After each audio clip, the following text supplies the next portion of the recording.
I see God in symmetry. I see God in our make-believe. I see God in our grand attempts to make something beautiful before life ends. I see God in our irony,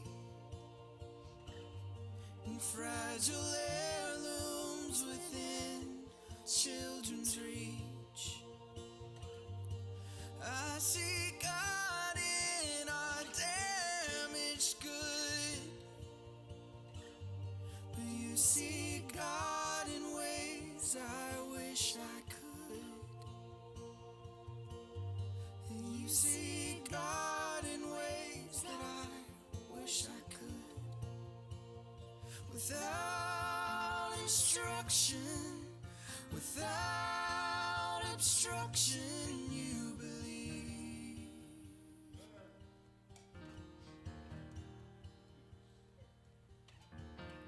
Without container or dualistic framework, you see the Holy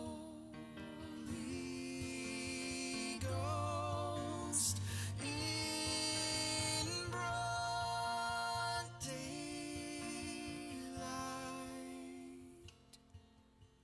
And I see the reflection in your eyes.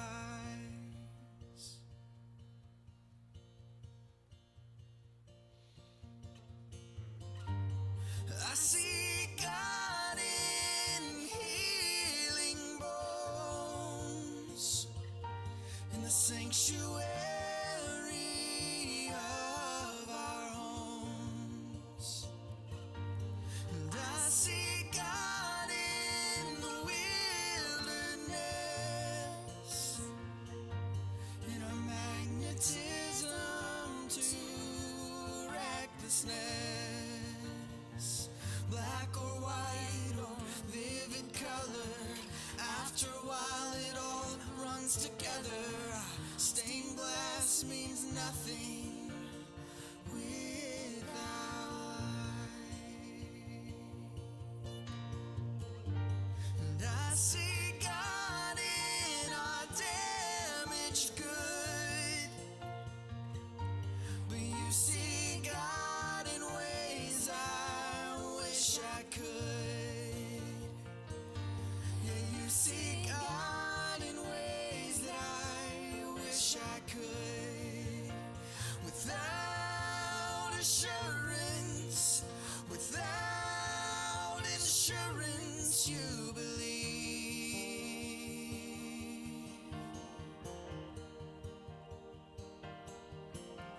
Without condition or the promise of heaven. Well, good morning, Watershed. I'm so glad that you're joining us this morning. Just take a second and begin to share this with your friends on Facebook. If you're on YouTube, we would love for you to hit like and subscribe so that you get notified when we're doing our Sunday morning live virtual experience here at Watershed. It is spring. It's the weather's starting to break, and I know that it's spring because I'm sneezing a whole lot more these days. Maybe you're doing the same thing, but want to just invite you real quick to take a moment and just say hello to one another as people are logging on. Let us know where you're logging on from.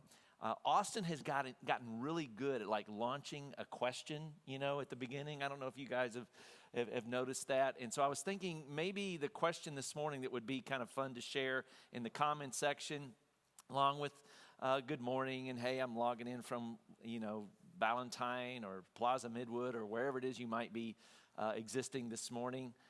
Maybe just in the comment section, respond to the question, what is it that you are now looking most forward to doing now that the weather's broke, now that it's not raining as much, now that it's a little warmer? Like, what is your go-to I'm going to get out and do this now that it's spring, and would love for you to share that with one another. Again, thanks for being here this morning. Really excited about what we're going to experience together today in our next installment of A Different World is Possible. Thanks.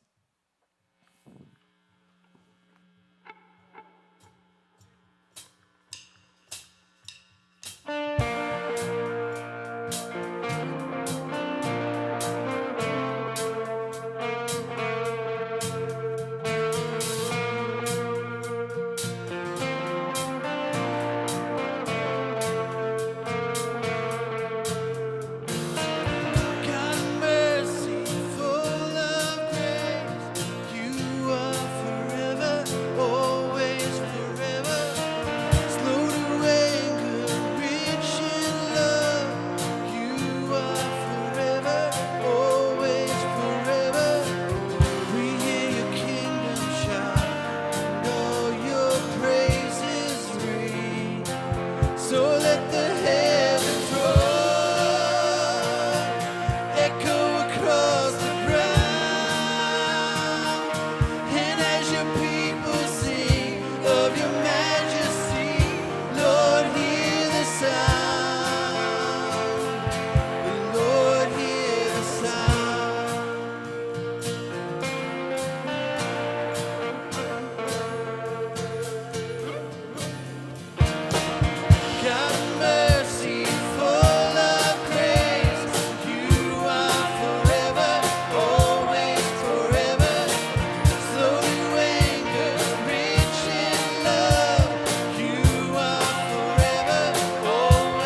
mountain you won't climb up, coming after me.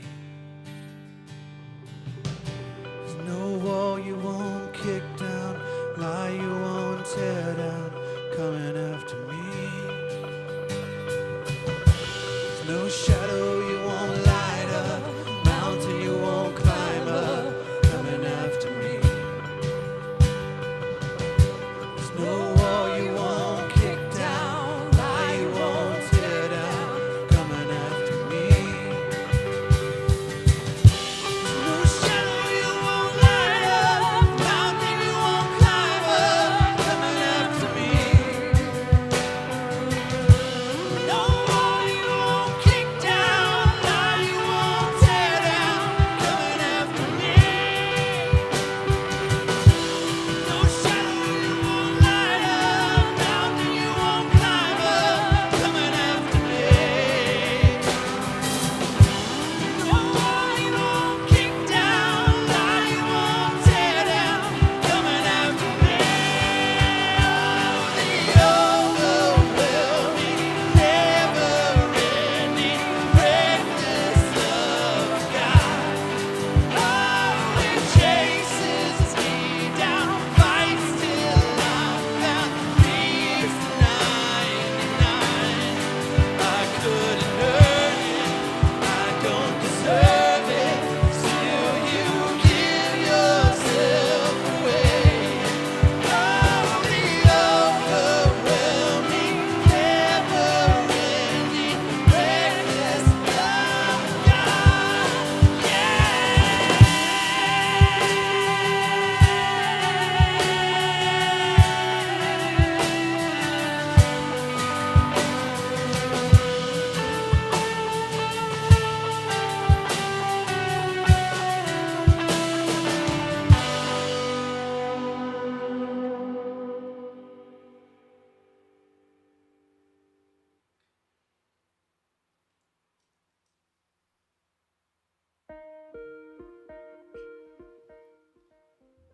Hello, everyone. My name is Matt, and I'm one of the co-pastors here at Watershed. For the past 5 years or so, I've been one of the facilitators, the leaders of something called Preface. If you're not sure what Preface is a newcomer's experience for anyone who's trying to figure out, man, what is it like to be a part of Watershed? What does it mean for my spiritual or religious past to begin to feather into the community or the direction that this community is headed in the future? And so I just wanted to take a few moments and to invite you into that environment. Another one is coming up very soon. It's over the course of 3 weeks, and we're doing this through a Zoom environment at this point because of the pandemic. But I really hope you'll consider it if you're brand new to Watershed. For the past 5 years, I've had so many incredible opportunities to meet so many different types of people. Some of my closest friends I actually met through Preface and am now in community with here at Watershed as well. And so would love to have you experience this. There's ways to sign up online on our website, in the links below or in the comments section. And I really hope you'll join us for the next Preface. Thanks.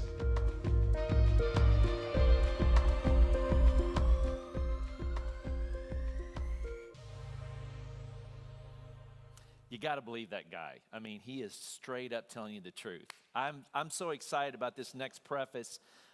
We're moving. We just continue to move towards like this integration of transformation and liberation and reclamation. Some of the things that we value deeply here at Watershed, and Preface sort of embodies all three of those ideas as we explore what it means for your personal and spiritual lives to begin to merge with Watershed. And I really hope you'll join us. Again, you can sign up in the comments section, and looking forward to getting that kicked off here in April. Also, several of you, I would say, you've kind of been reaching out to us, or at least I've heard from a few of you asking, when are we going to move into some sort of in-person experience here at Watershed? And I just want to let you know that we are thinking really hard about that and making plans.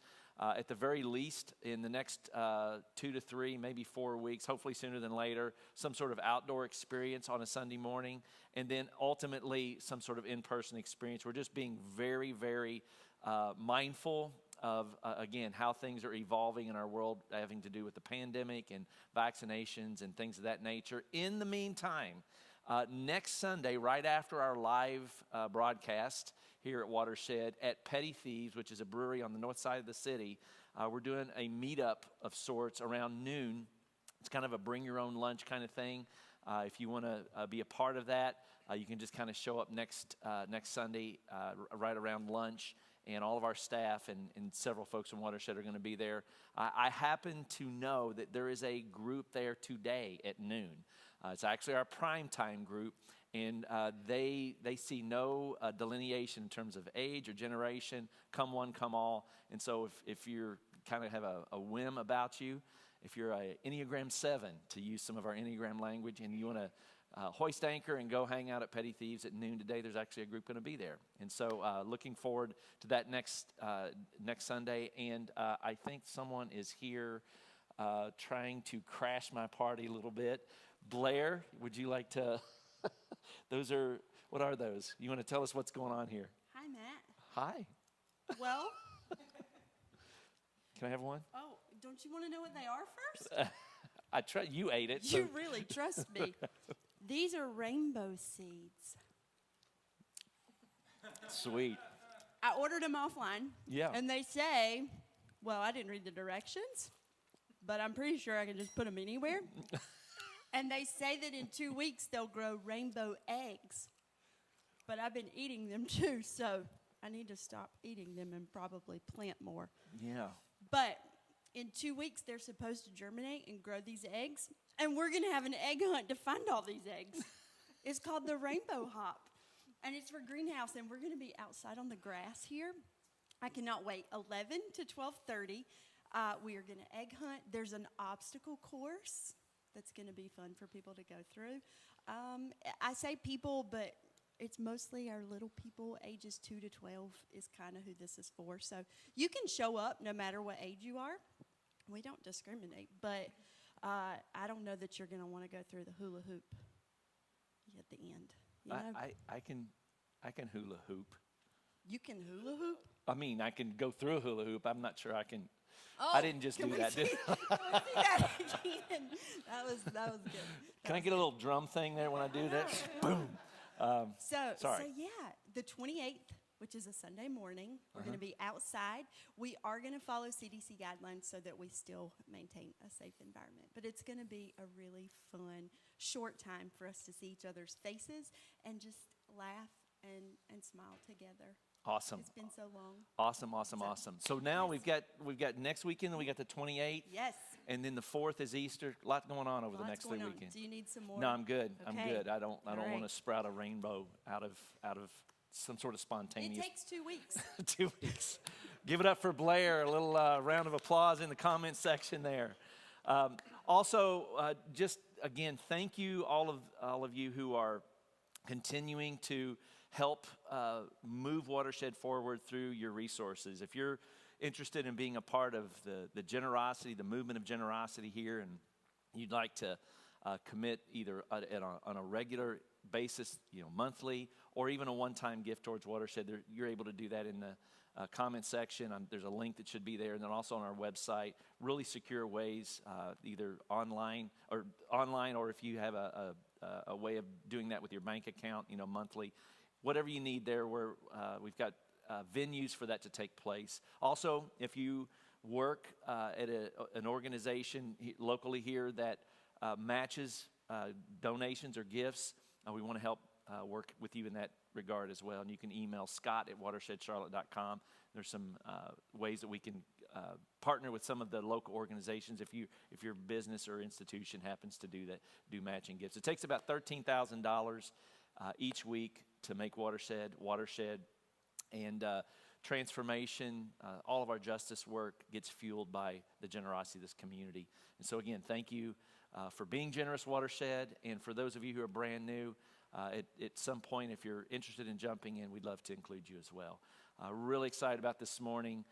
It's a beautiful day. Thank you for being a part of this morning, and we hope that in the next few minutes, what we talk about in terms of a different world begins to spark some sort of curiosity, some sort of a desire, and then ultimately some sort of action not just communally, but personally, in what it means to make the world a different place. Thanks.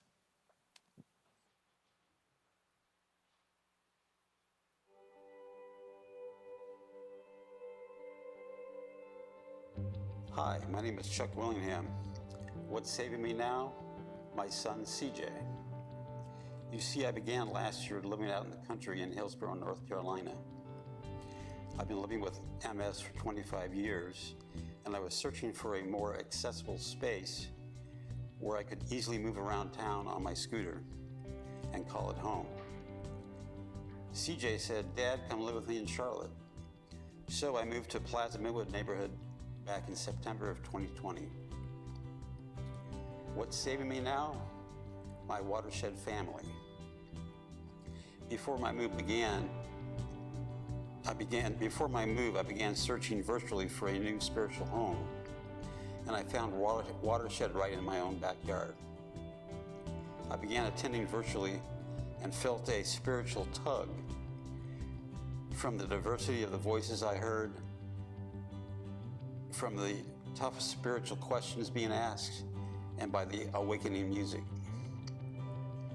I zoomed into preface with Matt and Scott. I was searching for answers, but only got many more questions. I clicked the End Me button thinking, wait a minute, what? Don't be alarmed if you see that wait, what look on my face. That's a space where my logic, thinking, analyzing brain likes to live. I have a heart too, but more on that later. The next step in my watershed journey was to look for my peeps. My first stop was the Queen City Brotherhood block. I love those guys, but most of them could be my sons or my grandsons. Now don't laugh out loud, but I came from a church in Chapel Hill where I was not one of the elders.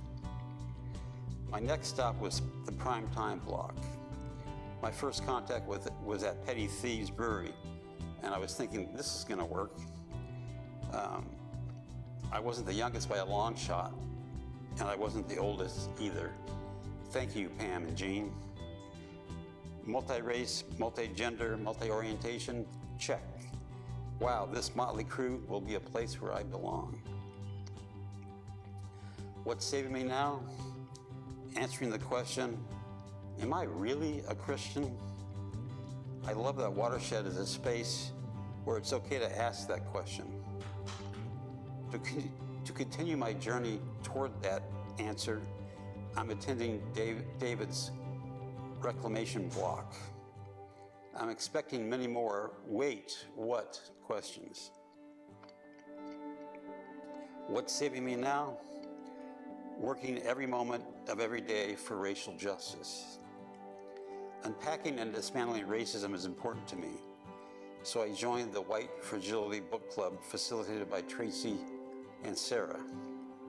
I confirmed that, yes, I am white and I am fragile. To further my racial journey, I joined the How to Fight Racism book club facilitated by Sarah.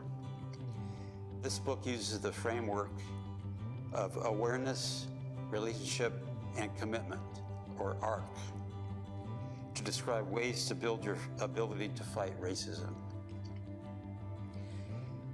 By building my racial awareness through this arc, I get to see a more complete picture of my world.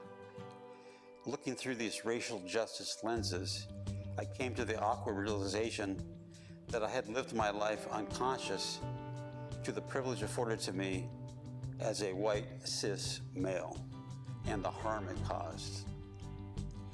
Now, everywhere I look through these lenses, my personal past, the U.S. history, current news events, books, movies, I experience many more wait, what moments.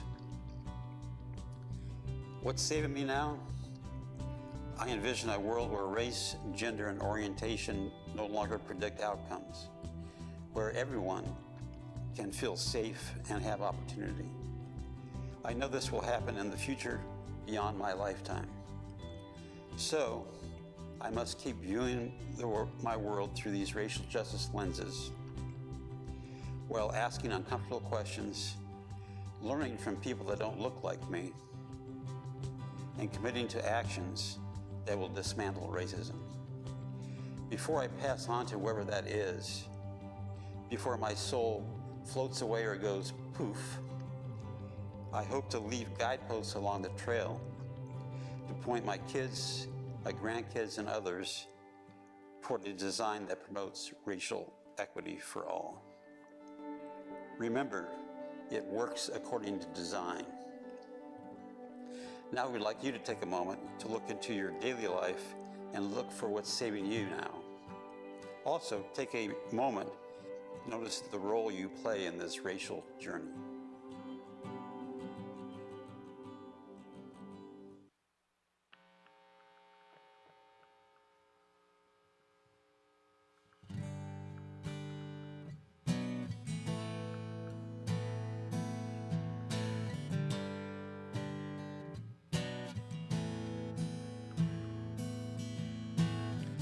Wide awake while the world is sound asleep, and too afraid you might show up what you're dreaming.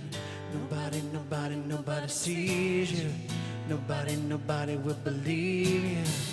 Every day you try to pick up all the pieces, all the memories that somehow never leave you. Nobody sees you. Nobody will believe you. God only knows what you've been through. God only knows what they say about you. God only knows how it's killing you. But there's a kind of love that God only knows. God only knows what you've been through. God only knows what they say about you. God only knows what's the real you.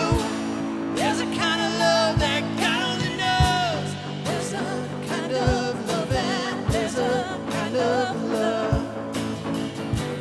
There's a kind of love and there's a kind of love.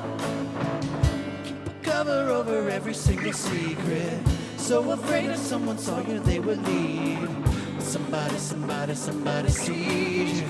Somebody will never leave you. God only knows what you've been through. God only knows what they say about you. God only knows how it's killing you. But there's a kind of love that God only knows. God only knows what you've been through. God only knows what they say about you. God only knows the real you. There's a kind of love that God only knows. There's a kind of love that There's a kind of love. There's a kind of love that there's a kind of love. For the lonely, for the ashamed, the misunderstood, the ones to blame. What if we could start over? We could start over. We could start over. For the lonely, for the ashamed, the misunderstood, and the ones to blame. What if we could start over? We could start over. We could start over. God only knows. God only knows what you've been through. God only knows what they say about you. God only knows how it's killing you. There's a kind of love that God only knows. God only knows what you've been through. God only knows what they say about you. God only knows the real you.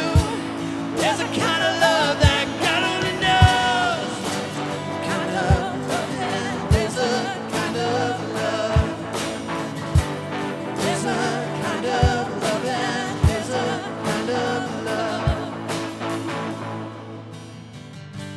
God only knows where to find you. God only knows how to break through. God only knows the real you. There's a kind of love that God only knows.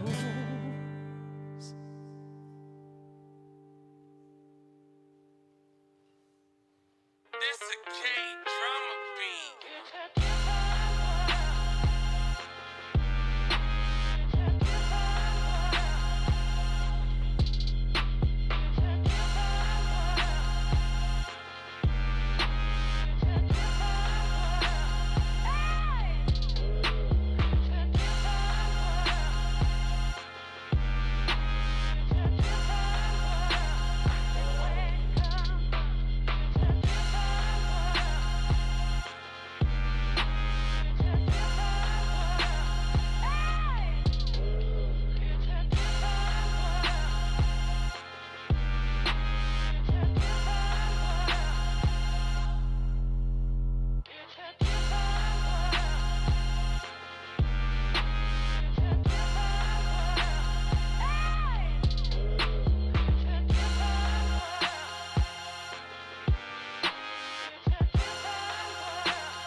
good to be with you again this morning. My name's Scott. I'm one of the pastors here at Watershed, and when I begin to ask myself what a better world looks like, I'm not even sure sometimes how to answer that question.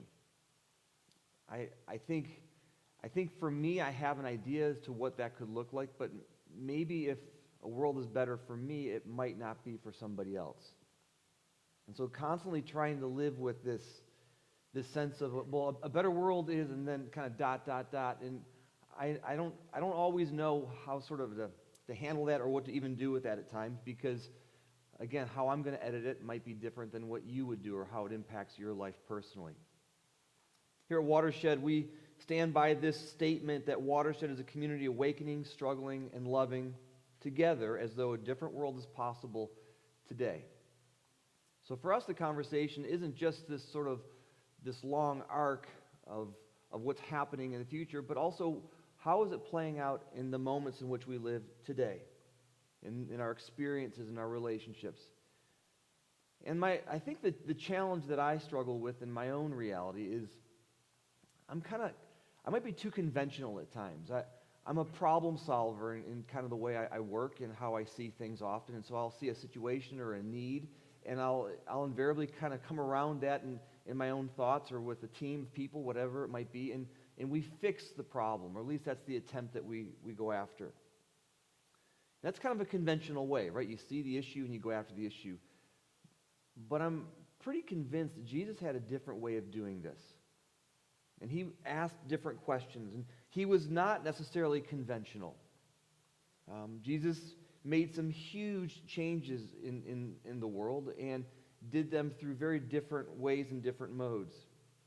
And so to ask the question, what does a different world look like, maybe I have to remove myself from being the filter and attempt to filter it other ways. And so what I've been doing, at least of late, especially in this series and preparing for it today, been engaging some of the passages in the scriptures that I think that really do a great job of sort of disrupting, at least for me, how I see this sort of conventional way, this here's a problem and now here's a way to fix it kind of approach.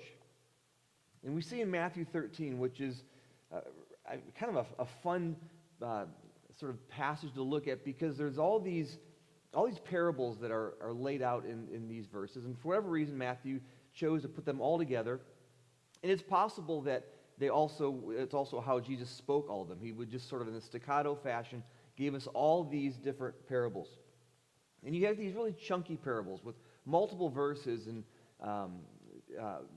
tons of potential meaning and symbolism and metaphor and cryptic messaging and things that we might not know but we can speculate on. That's the beauty of a parable. You can play with it. It's designed to be danced with in terms of how one might interpret what's the meaning behind it. And so in Matthew 13, you've got all these big parables, but then you've got a couple really small, tiny ones, real pithy ones, sort of peppered in the middle of this passage in this chapter. And if you've been around the church at all, you've heard these, and maybe if you've not been a part of the church, there's a good chance you might have even heard these parables, because they're relatively popular, and they, I think, are loaded with so much insight. And insight may be that if I begin to look at a different world through what Jesus was meaning, or at least attempting to give us in these parables, it might remove this hyper-conventional way, this hyper-practical way in which maybe we look at kingdom. Maybe we look at the work that Jesus is inviting us into. So in Matthew 13, Jesus gives us this really short parable. He says, the kingdom of heaven is like a mustard seed, which a man took and planted in his field. Though it is the smallest of all seeds, yet when it grows, it is the largest of garden plants and becomes a tree so that the birds can perch in its branches. In a moment, we'll kind of reference where what Jesus is nodding to in terms of another passage here in Matthew 13. But he's speaking of this really small seed that has this sort of explosive nature in terms of how it grows into a large tree. And what's the implications? What is the meaning that Jesus might be attempting to give us in this space? And so we'll play with that here in just a moment. And then there's one other very short parable. And he still had another parable he wanted to speak, and it's like one sentence. The kingdom of heaven is like yeast that a woman took and mixed into about 60 pounds of flour until it worked all through the dough. So this idea of the yeast and the influence that it has on bread. So if I look at these two verses, and I attempt to say, all right, well, how can they reset maybe the hyper-conventional way in which some of us come to the sort of our world and our reality? And if Jesus is saying, well, there's a different reality I'm inviting you into, and if the wording and the language that he uses, it's this idea of a kingdom, a new initiative, a new idea, a new way of being, a new way of engaging other people, a new way of seeing other people, a new way of seeing our reality. That's what Jesus was inviting us into. And so, again, often I think we see it from a really sort of, there's an issue, there's a problem, and then we're going to fix it kind of disposition. But I think Jesus' world, or I'm speculating, although clearly there's a lot of fixing and healing going on, I wonder if the way we think it should be done and the way that maybe we're inviting to engage it are just fundamentally different. So what I want to do here is maybe sort of make the statement or ask the question, I wonder if in a different world, ... I wonder if in a different world something else could be a reality, that maybe my conventional way of seeing it is not the ideal, but there's another way. And so I want to play with that and again, maybe sort of pull out of what Jesus might be inviting us into in some of these sort of cryptic, really earthy parables. So I wonder if in a different world there is more generosity. And I don't mean the kind of generosity where we're writing more checks or giving away more stuff, and that might be part of it. But I wonder if we're sort of engaging a system that fundamentally is more generous. That is, it's not so dammed up. Like I feel at times, and maybe this is your reality, I feel like we have to work really, really hard for things to move forward, for things to happen. It feels like at times that we're doing all this work and we get little return. That the ROI seems to be so difficult at times, whatever that might be.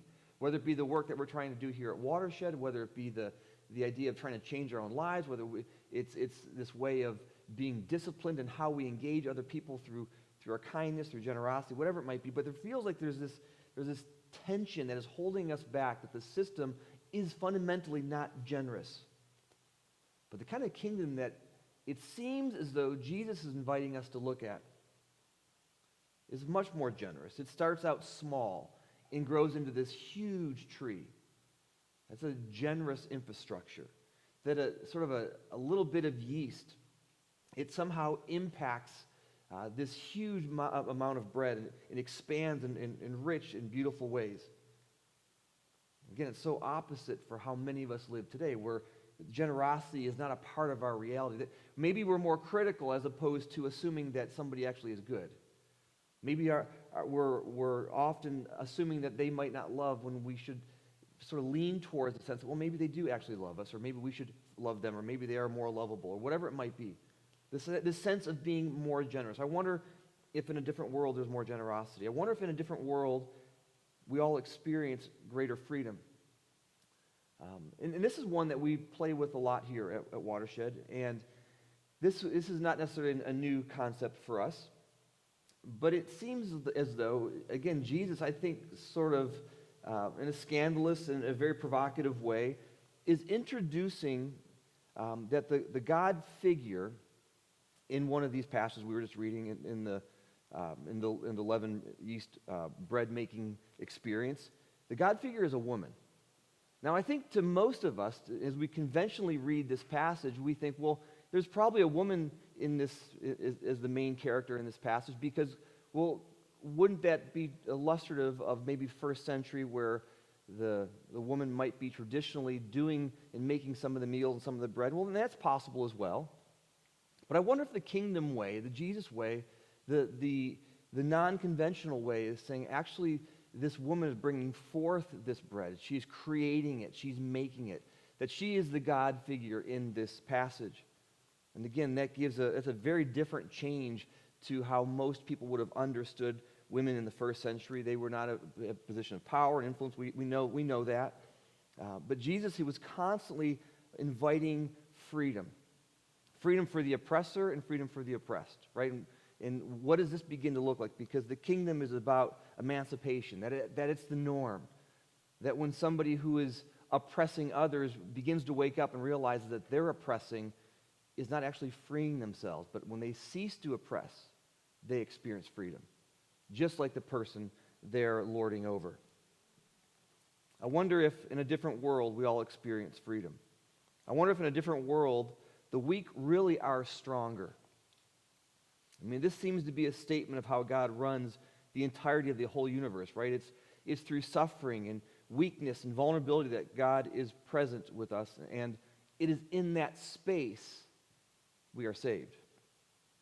This has been true since the beginning of creation, that God seemingly runs the universe on this death-resurrection theme, that this theology of the cross is pervasive in the Old and in the New Testament. That there's some kind of symbolic, oxymoronic superpower at play when we experience brokenness, when we experience pain, when we experience weakness. That somehow, ironically so, pain gives you and I strength. That it is when we are experiencing difficulty that somehow we find strength. I think, for me anyways, the assumption has often been, and again, this is the conventional way of looking at it, that the strength sort of comes in the resurrection, right? That I go through this pain and then I come out of it and now I am strong because I am free from that pain. But actually, I wonder if the strength actually is in the pain, is when you are at your weakest. It is when you are the strongest. About maybe 9 months ago now, it was May, and you've heard the story probably multiple times, but our house had these huge 100-year-old trees in the front yard. We had this crazy storm, and 3 of the trees came smashing down on our house in May. And fortunately, everybody was okay, but we were homeless, and it was not an ideal time to not have our space to be in with COVID and having to move it multiple different times, and it was crazy. And in that time, in vintage watershed form, tons of you showed up in meals and all the great stuff that you guys typically do when each of us are in need. One of our friends, a friend of our family, is this amazing woman. She is a single mom of 4 children, works crazy hours just to kind of, keep food on the table and just to keep the basics in her reality. Has very limited amounts of time, does very little for herself, is constantly giving. She's a choir director at her church. She's involved in Wednesday night choir rehearsals and Sunday mornings at her church, and that's her community. That's her relationships. And when the trees pummeled our home, not only did you all show up, but she too showed up. And she doesn't have time, she doesn't have the resources, but invariably she showed up. Why? Because really, maybe in our weakness is when we are the strongest. That we have the most to offer when we don't have anything to offer. Strength is in the dying, maybe, not in the resurrection. That's the kind of kingdom narrative that maybe Jesus is inviting us into.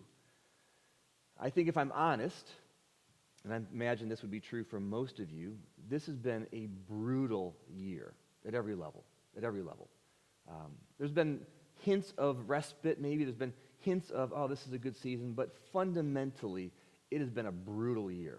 And if it could be erased, that would be okay, I think, and maybe that's true for most of us, maybe that's not. I don't know how it plays out for some of you all. But I know it's been really hard.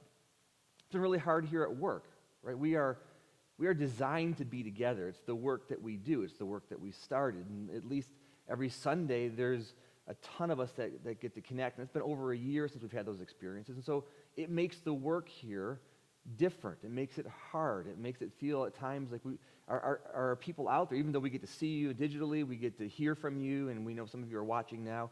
It just makes the work really hard. And there are times it feels like giving up would be maybe easier. And maybe it would be easier, but we still know that the work is there's still so much work that needs to be done here. And really love what we get to do. And a few weeks ago, maybe it was 2 weeks, 3 weeks ago, I can't remember when it was. I know we talk a lot about petty thieves, but we were at a gathering at Petty Thieves, and it was basically the last sort of graduate class of Preface. And we all said, hey, let's get together. The weather was going to be really nice that day, and we were going to be distanced. And so we got together on the sort of porch outside at Petty Thieves, and we're sitting there, and it was a really amazing experience because first of all, everybody showed up from the digital Preface to our sort of physical gathering there. And it was really good to see a 3D version of these people and to be able to engage and to hear what's going on in their lives, which we heard a little bit, but the dialogue back and forth really was meaningful. And not only was that of consequence, but then behind our group, actually all around us, there were tons of other people who we were recognizing as they were walking into the space, and hey, so-and-so, and good to see you, and began to realize this place is loaded with Watershed people.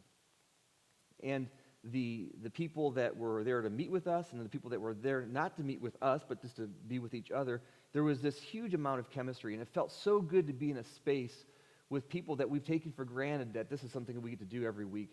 And in that moment, maybe in the season of, I'm tired, I'm spent, this is hard to do, I'm feeling really weak, it is in that moment that I came away and I said, Matt, this is why we do what we do. I mean, for the first time in a long time, I got to connect with some people that we just haven't seen, and just to be in the presence of other people.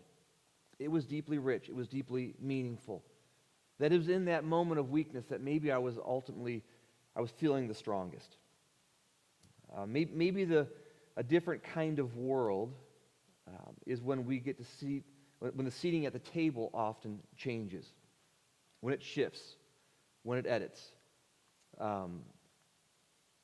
The passage that we were reading earlier references this whole idea of a seed going to a plant, going into a big tree. Well, like I said a moment ago, that's a nod into this passage in Daniel, when in the Old Testament, and Daniel wrote this about a tree, and about, more specifically, this kingdom of God being symbolized as a tree and vast land. And the tree grew great and strong, Daniel 4. Its top reached to heaven, and it was visible to the ends of the whole earth. Its foliage was beautiful, its fruit abundant, and it provided food for all. The animals of the field found shade under it, the birds of the air nested in its branches, and from it all living beings were fed. So this idea, this metaphor of tree, that Jesus clearly was referencing in Matthew. If you were a good Jewish student of the Torah and the Old Testament, you would have been aware of this Daniel passage, and you would have heard Jesus' words and thought, okay, he's referencing that this large tree is illustrative of this kingdom, is illustrative of this space where the tree provides sustenance. It provides fruit, and people and animals and creatures are eating from this fruit. It provides a place where the birds are living, and people are being there with each other. There's a sense of community. It's communal.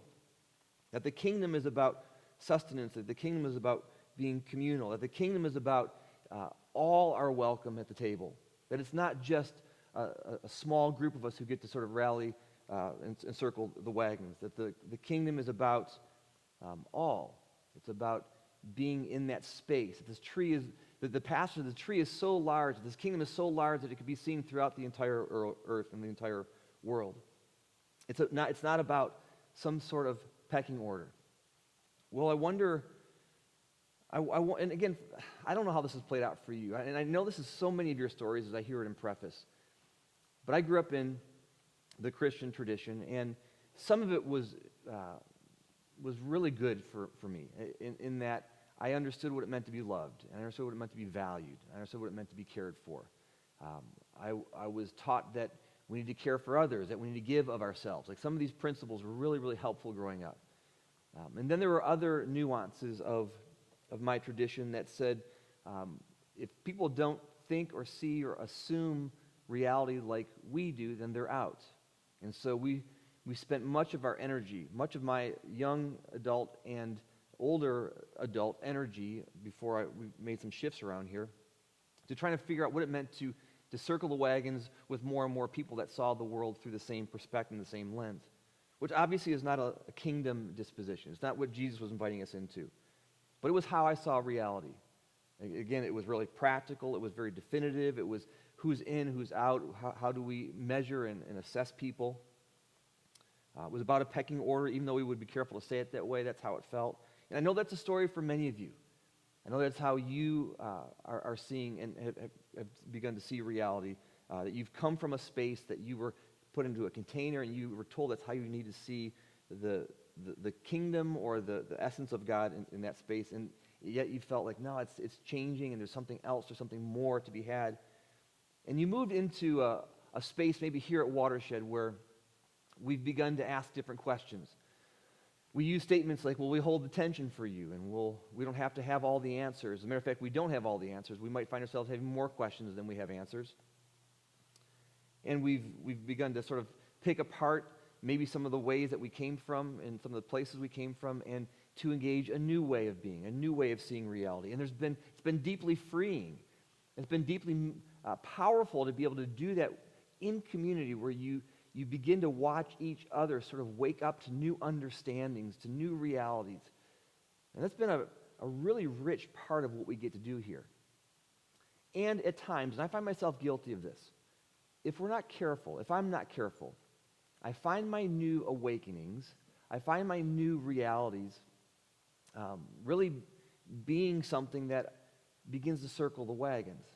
Well, wait a minute, you don't understand the scriptures this way? Oh, you know what, the way you're imposing the Bible on me doesn't really fit, and your way might not fit my way, so I don't know if I'm going to be as open to hearing that.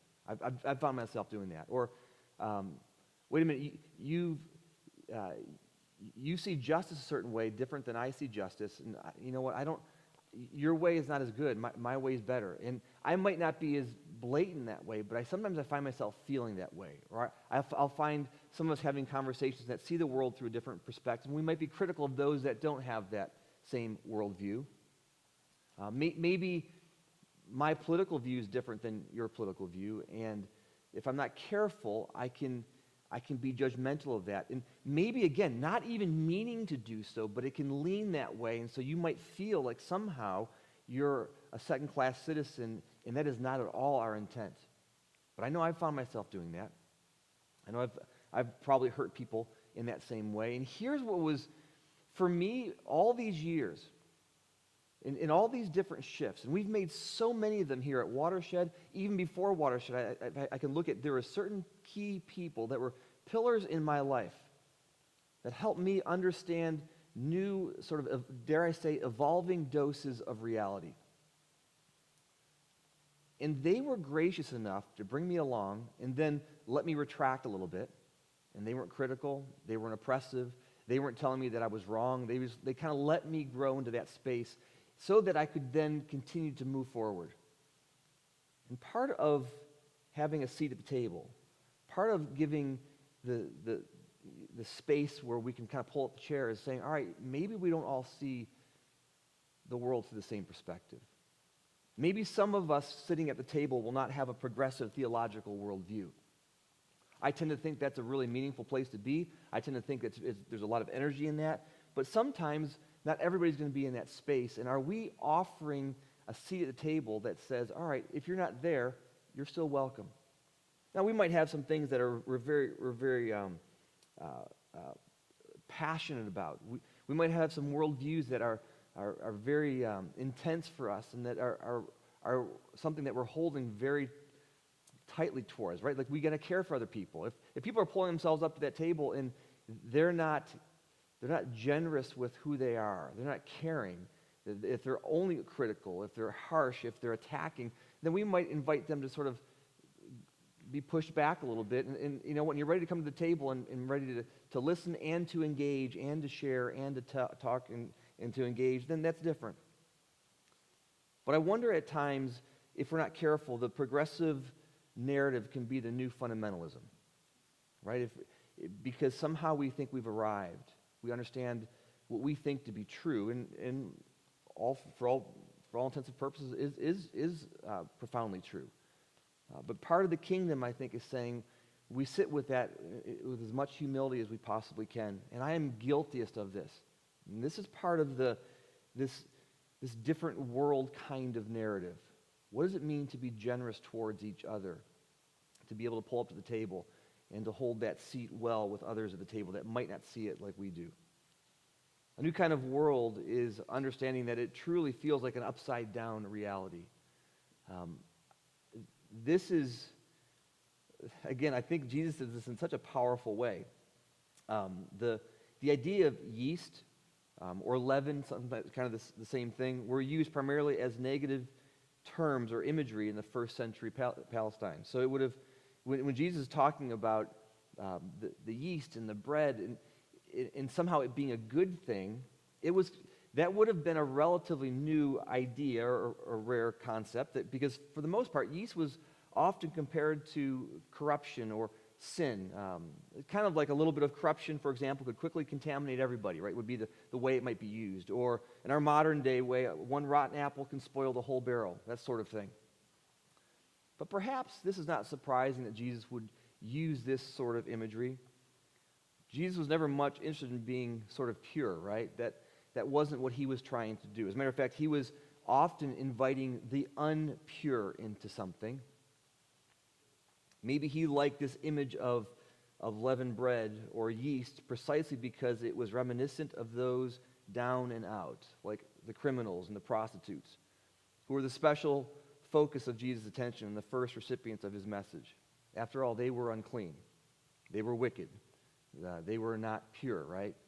And maybe that's exactly what Jesus was trying to say here in his unconventional way, that it actually are those who are on the fringe, those who are perceived as impure, those who are the prostitutes and the criminals and the tax collectors, right? They are the ones that actually are going to push my kingdom forward. That it is the yeast that begins to permeate the bread and for it to grow and to be at its best. So consider how the yeast works. It disappears into the loaf. It puffs up little pockets of carbon dioxide and permeates the bread and expands it. And the yeast becomes so thoroughly a part of the loaf that it can no longer be detected, yet it completely animates the entirety, the whole. I think for me, I struggle on so many of these different fronts, but one of them is the hope front, right? It feels like BB's in a shoebox sometimes when we're trying to make a difference, trying to make a dent. There's this massive problem. There's just a few of us, and again, it also implies that somehow we've got all the answers. But if we're trying to bring wholeness, if we're trying to bring the kingdom forward, if we're trying to initiate this sort of counterintuitive way of seeing reality, if we're looking at all the difficulties and all the problems that we feel like from a justice perspective we should be jumping into, right? Maybe it's education, or it's feeding people, or anti-racism, whatever the work is. It seems so daunting, it seems so big. And yet the metaphor of the kingdom is it's the small evolving into the big, right? It's a little bit of yeast that somehow permeates and makes this huge dent. You might not be able to actually see the yeast, but you see its influence, you see its impact. That watershed, we might be small. But that's exactly the imagery. That's exactly what the kingdom uses. That's exactly how it's powered, right? It's powered by the small mustard seed, the incidental, the almost virtually unknown. And in that, it begins to grow, it begins to permeate, it begins to make its mark.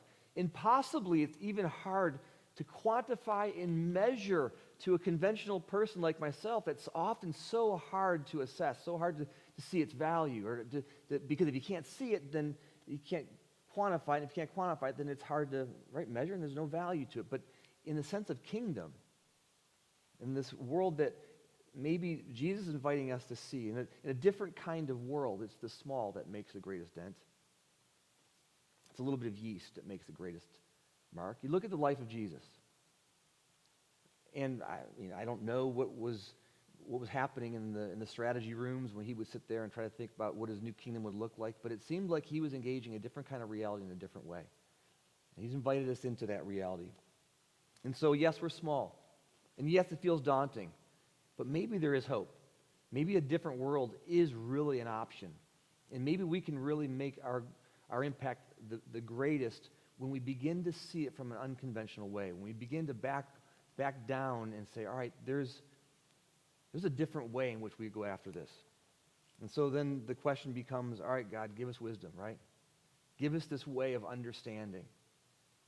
And so I pray, Father, that you do give us that way of understanding, that you give us a way that is counterintuitive to how we see reality, that we come after it with a sense of humility, with a sense of grace, with a sense of this desire to be something that not like we're trying to just please you, but we want to change the world, right? That we want to be a part of we want to at least be one of the agents that somehow brings this shift going forward. That we here at Watershed, that we get to look at our city, that we get to understand justice, that we get to understand that this kingdom is about not only doing things well in community, not only involving and bringing people around us, but in the end, really loving well, really caring for people well. That when we are at our weakest, that is when we are our strongest. And so, Father, infuse us, empower us to impact others, empower us to serve well. And we thank you for the work that we get to do. We pray this in Christ's name. Amen.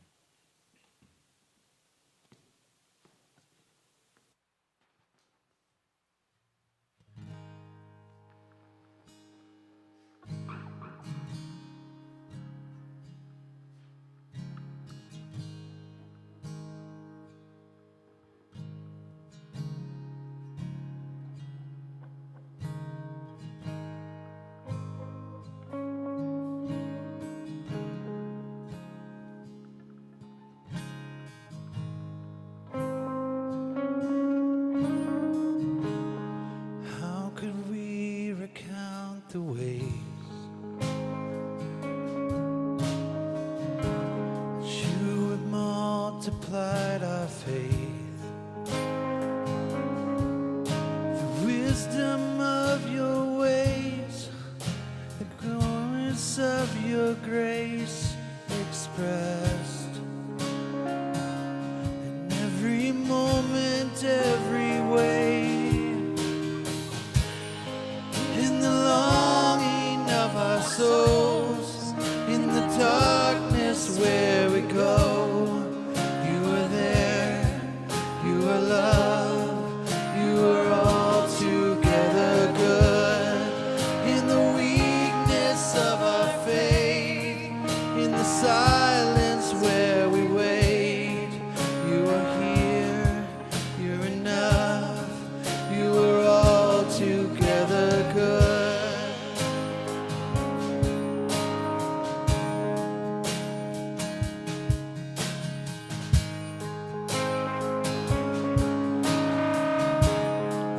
Through our joys and through our griefs,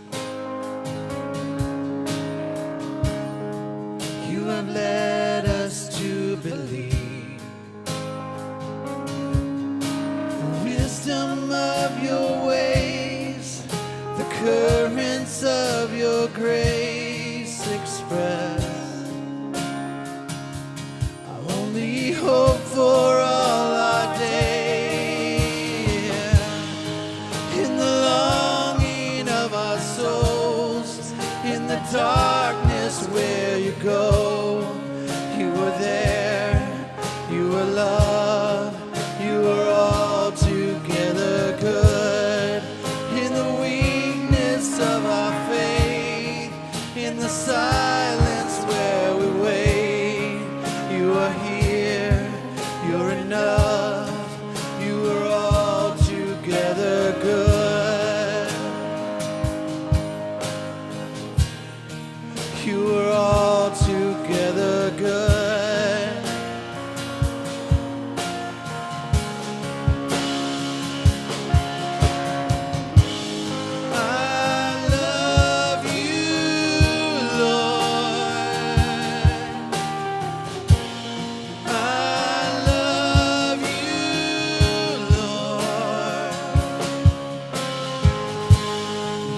good.